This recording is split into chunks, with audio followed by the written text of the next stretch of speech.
Hello, Renee Flamond here. You guys, this topic today has affected all of us, and we've either been aggravated, angered, frustrated, or heartbroken because we've seen friends, family members, whoever, someone close to you, go in fact with the narcissist when they perform the ever-loving smear campaign, or as we would say in Rhode Island, ever-loving smear campaign, okay? It's heartbreaking. It's heartbreaking. And I had somebody recently ask me about this, one of you, and I try to cover topics that are requested. And if someone needs help, you know what I mean? And sometimes I have my videos banked, and so they're in order, of course, so it might not seem like I respond right away, but I definitely take them into consideration. Before I get into it, though, guys, this is video number 400. 400. I thank you. I am humbled that you tune in. I'm appreciative that you've joined my journey. You've joined me in my journey to educate and empower. And we've created this healing, cooperative community. I mean, I know I need to get better, and you all are on my side when you're trying to advise me. I need to get better mentioning sub, like, and share. But I'm trying. And as I learn and go forth, honestly, I look forward to embracing our growing little world here. I love it. I love us. And again, I thank you. And I looked it up before I started this video, when I realized it was 400. On 131 of 21, I had 13 subscribers. And effective this morning, I have 943. Well, this is taped a few days ahead of time. But I don't know, I seem to be stuck. 942, that number loves me. So I'm, but so maybe Tuesday it still will be 943. But my point is, it was 13. You hear about all these YouTubers and their goal is to get a lot of subs, and there's all these videos on how to get a lot of subs. I don't connect this to my Instagram and Facebook. I'm not after subs. I like the one by one. I want you to sub, because if we get over to a certain mark, of course that's going to help get the word out. But I appreciate every single one of you joining in as a sub, because I know it's because you found us organically, you're watching, you like the content, and that thrills me, knowing that every sub is someone that we've all gone through this together. I never blasted this to family and friends. Every sub you see is one of us. I love that. I do. I really love that. I've done this on purpose. I've isolated my different worlds on purpose. But anyway, 400 videos. I love us. So to get back to those dreaded flying monkeys. Oh my God. Oh my God. Okay, Renee, just relax. They call them flying monkeys. It's, what a visual, right? Wizard of Oz is my favorite movie of all time. That is where it comes from. New people, you may not know where flying monkeys come from, or where that term is used to refer to those friends and people that go with the narcissist, lend an ear to their smearing. They're called flying monkeys. Even though Wizard of Oz is my favorite movie of all time, those monkeys freak me out. Even more than the witch. And Margaret Hamilton redefined witches forever. If you've never seen Wizard of Oz, which I can't imagine there's anybody, you need to watch it immediately. Like, pause me, watch it, and come back. Redefined witches forever, but, she just nailed it. She brought things to witches that nobody had ever seen. But those monkeys just, ew, creepy, gave me chills. And they followed that witch around, hence the term. Okay, so it's a suitable name, in my opinion, for those who do betray you and get lured in by the narcissist when they badmouth you. I'm sorry. The smear campaign, which every narcissist does, can be excruciating. And remember, this can be at the hands of any narcissist in your life, be it partner, family member, or friend. The narcissist that I had in my life as a partner of late, the one to whom I refer, He lives 3 hours away. He could be smearing me. It doesn't matter. We don't know people in common. I don't care what he's saying about his ex-girlfriend in Orlando. What do I care? But the narcissist I had in my life that I referred to only occasionally, who's no longer in my life, smeared me. And they were in my life, so that I get how that can hurt. And you watch people, right? It's excruciating. They will talk badly about you because jealousy. They will talk badly about you because they're trying to make themselves feel better about themselves. They will talk badly about you because they can't take blame for anything in the relationship. They will try to make everyone think that you were crazy. They'll create evidence to make you look crazy, won't they? They'll cause a fight on purpose. They'll be whispering something to you to get you aggravated or just have done something and make you blow up anyway in front of people and then be like, well, you saw her, she's crazy. How many times do they do that? Anyway, so they talk about you. They get people on their side. And something is severely lacking in people who do this. And anyone whose ear they get is lacking too. They lack loyalty to you. Any kind of spine to stand up to them.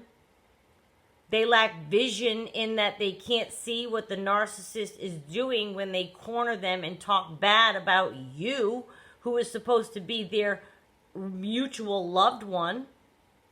Who does that? That alone should speak to the person's idea of what kind of character this person is. But they charm people and they get them on their side. It's such disgusting behavior to do the talking because I just think that that's the lowest kind of person. But I've also come to the realization that it's such disgusting behavior to listen to. I'm sorry, the flying monkey has responsibility here. And they may be bendable. They may be spineless even. They may have their own hole in their armor that the narcissist is filling with some fake spackle they're laying on thick. I mean, it could be anything from a girlfriend of yours, him saying, well, you were the one I wanted to ask out, or you're really the pretty one, and you see how crazy she gets.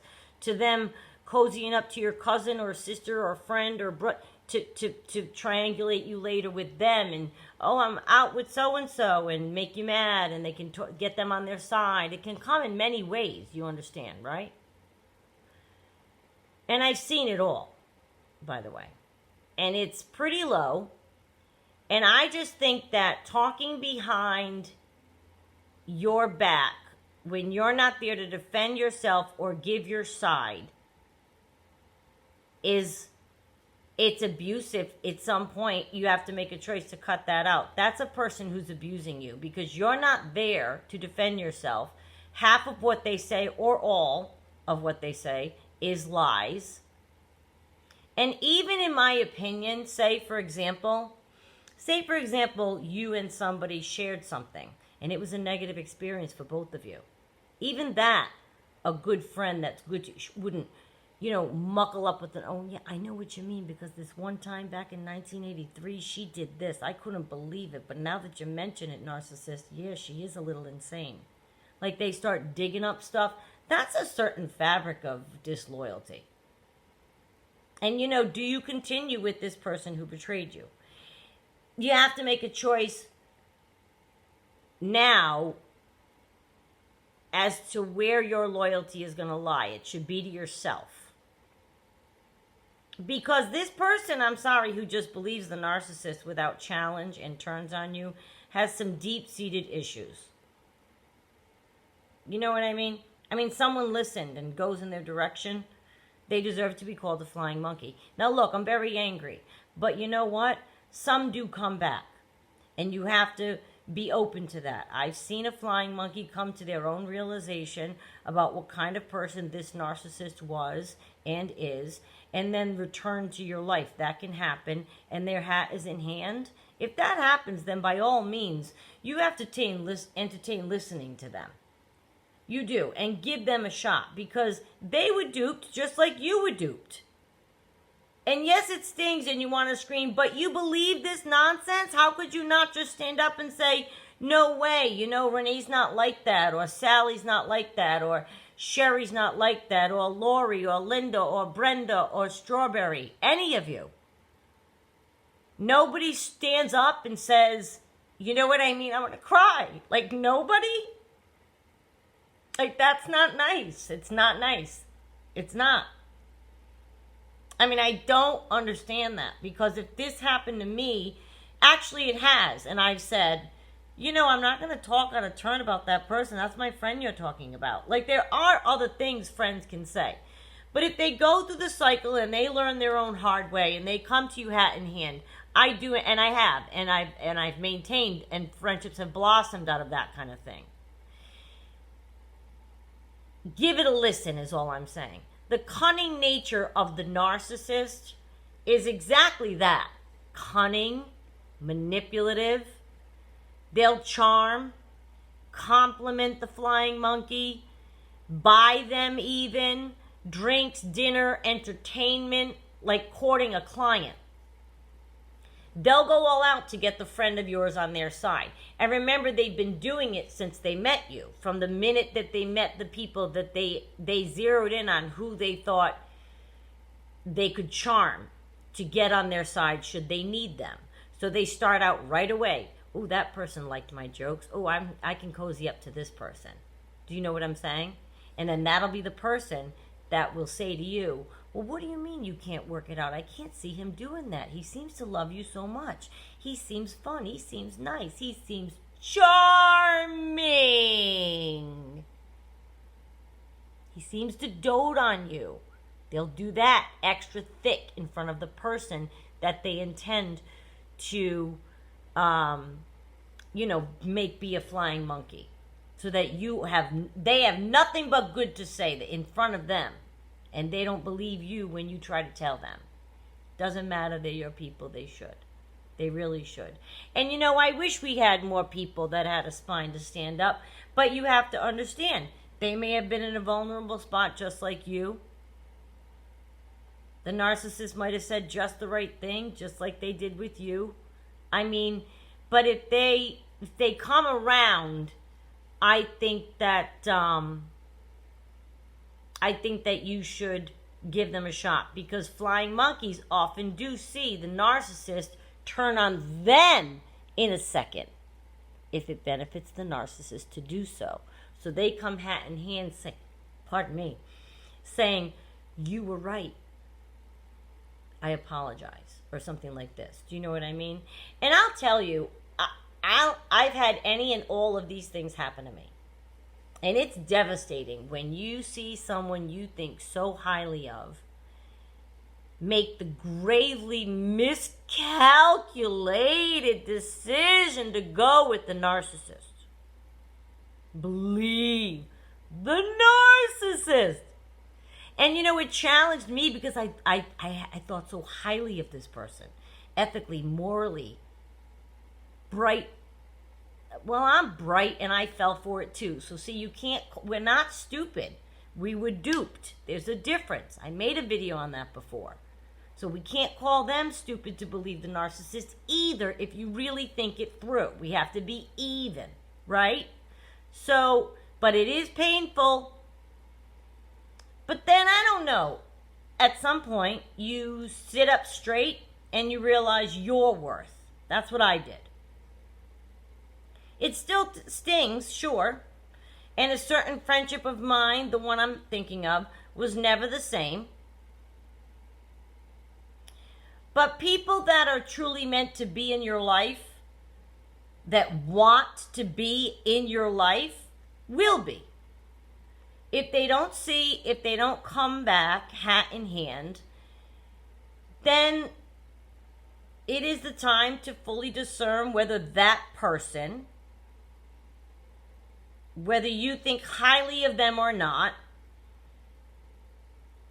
because that doesn't matter at this point, because now they're a flying monkey. So forget if you think highly of them or not, but are they worthy of you? This is the time that, and I know it stings, but you have to say, are they worthy of me? It's not all about them. And you can try. I did. I approached. I explained. Please. You know me. I think it was an email. It was like a novella. I typed. It wasn't really addressed. I think the person honestly was embarrassed and they just didn't want to talk about their behavior. And we have a more distant friendship now. And that's fine. It's evolved into that. That's fine. The love is still there, but it's just different now, and that's painful. That's painful. Here's the thing. I realized, my God, I was the one doing all the work in the friendship at that point. Like, I was trying to make the amends. I was trying to send the email. And I'm the injured party. I'm the injured party, yet I'm trying to fix it. I do that all the time. It's part of my codependence and it's part of my empath. It gets me into trouble all the time. So I'm the injured party, so I gave it the one shot, and I accept the friendship now as it is. It's different, and that's a shame for that person, because I was an excellent friend to them. And that's what I landed on when I told you. I sat up straight, and I thought about it, and I thought, are they worthy of me? And I realized my worth. I'm a good friend to them. They're missing me. So don't be so sad about, yourself saying, don't feel the loss like you did something. Or, think of their loss in no longer having you in their life. That's how I, me, I'm all about the perspective. It helped me. And I realized they must be missing me. I know what value I bring to a friendship. So I know the laughter that we have and the fun that we have and how things go when I'm with people like that in my life. So, and how loyal I am and all of those things. I sleep very well at night. I don't know if that person gives much thought to it. I'd like to think that they do. But I doubt they can sleep very well if it's on their mind. They know what they did. I'm not talking about the narcissist that smeared me. I'm talking about the flying monkey. They know. They know exactly what they did. And it wasn't proper. And it wasn't right. So, I guess shift your perspective to think, I don't know, perhaps they're not good enough for you. And I'm so careful to say that, but to be your friend, it's okay for you to have standards in this capacity, even with an old friend or somebody, family member, whatever, that's been in your life a long time. If you've never had standards before, develop them now. There's a line in one of my favorite movies ever, Overboard, with Kurt Russell and Goldie Hawn. And she's complaining about all these things, and he says to her, well, that never bothered you before. And I won't tell you anything about the movie, but if you haven't seen it, you have to see it. Oh my God, I don't care anything about anything that you read, or you'll laugh from beginning to end. So he says, it never bothered you before. And she said, well, it bothers me now. And I love that line. It's a comedy, but it's really strengthening, because when you think about it, I don't care if you've never had boundaries with this friend before. Have them now. Even if they come hat in hand and they, or if they never leave you and you want to start, if you have a friend, you can, I don't know, I shouldn't have been surprised at the person that was swayed, I guess is what I'm saying. So you can have an idea. Well, you know what? Stop sharing so much with that person. Or anybody if you don't have any idea. But if you're in the middle of all that, the best thing you can do for yourself is keep your stuff to yourself. You can make a shot. You can give it a shot. I did. I can't stay quiet. But then at that point, are they good enough to be your friend? The choice is theirs. It's okay for you to have these things in place. And certainly one of those should be that you want someone to be loyal to you. Heck, that's a boundary and a standard for me, for my friends and family. When I say friends, I mean and family you're close to. You know what I mean? Of course you want loyalty. Ultimately, you must make the choices, and some of them are very, very tough. And I respect where you are. But you deserve, I don't know if it's like a hiccup every like few minutes. What is that? You deserve to surround yourself, like I always told the kid, surround yourself with people worthy of your magnificence. It's not all about them. Like, in other words, they went with the narcissist, so the narcissist is better. Let them have each other. That's what I started to think. I was like, well, they each have a huge flaw in their personality, both being disloyal, but other than that, they have more, you know what I mean? Like, you listened and you said, and then neither one of them are good enough for me, I started to think about. Neither one. Are they worthy of your magnificence? I don't care what's said about me, and I don't care what's listened to about me. I know the truth, and you know what? In this particular case, both of these people know the truth as well. They had their little tea party, their little nay bashing session, and life went on. Oh well. And I don't mean to say that because I was crushed. I'm still crushed. And this was over 10 years, almost 15 years ago. And I'm still crushed about it. But life moves on, and I eventually recognize and realize my own worth. And that's how I can sleep at night with these decisions. That you keep a friendship at a distance, or that you allow it to fall into being at a distance, or you just don't talk to them at all anymore. These are your choices. They're very tough. But I'm saying you want to have people that are genuinely invested in you, your well-being. And sometimes, unfortunately, goodbye is the way that you have to go. I wish you luck. It's a tough one. It is. How you handle it is a tough one. And I wish you the best.